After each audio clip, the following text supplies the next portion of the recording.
Hey everybody, BigJoe is here. I got a quick video for you. We're going to change the igniter on the Kenmore. Pretty simple, pretty self-explanatory, but I figured since I was doing it, make a video for you.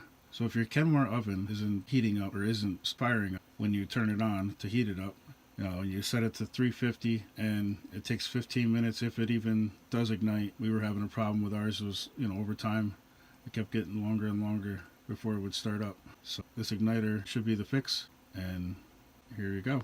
All you need is a 1/4-inch driver. Part that I had ordered came with the wire nuts, so it's a pretty simple 2 screws, 2 wire nuts, and put it all back together. Replacing this igniter should be the fix. It's really simple, so it should be a quick video. Kenmore 790. I'm just using a 1/4-inch drive, 2 screws out here. So that comes off like that. There's a wire nut right there. There's a wire nut right down here, just out of view.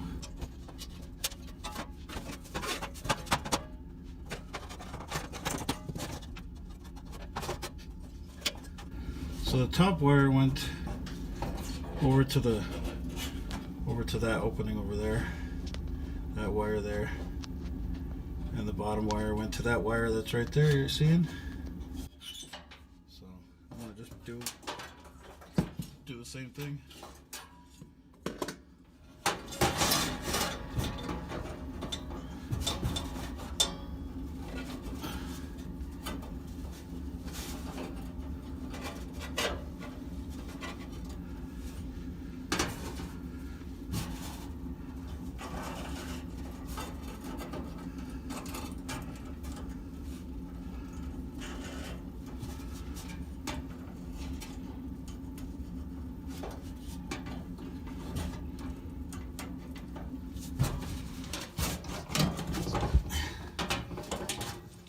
So this one's got a plug on the end, so can put these in together up better.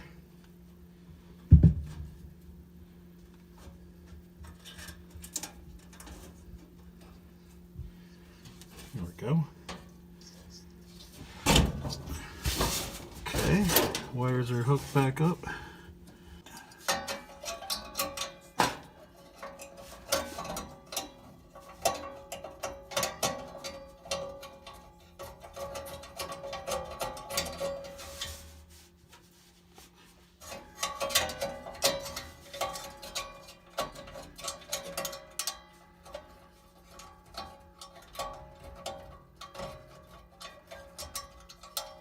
All this stuff might be intimidating, but it's really nothing to it. Hopefully you'll watch this video before you attempt yours and you'll have it all figured out for you.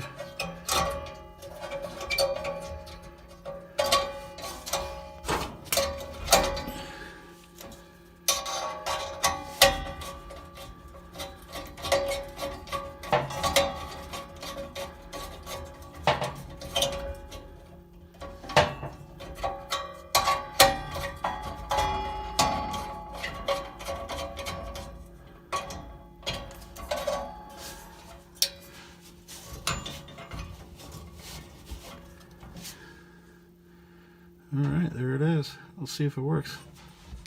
Guess we'll leave this right here.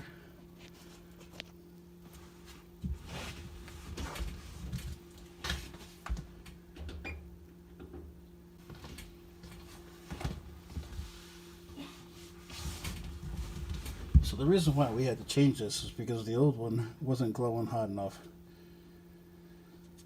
to heat up the thermocouple to turn the valve, open the valve.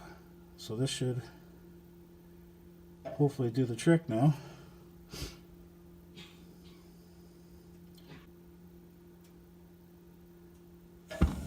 There we go. That's how we're supposed to go. Well, your oven's back working again. Back making cookies. Thanks for watching, everybody. Hope this helps you.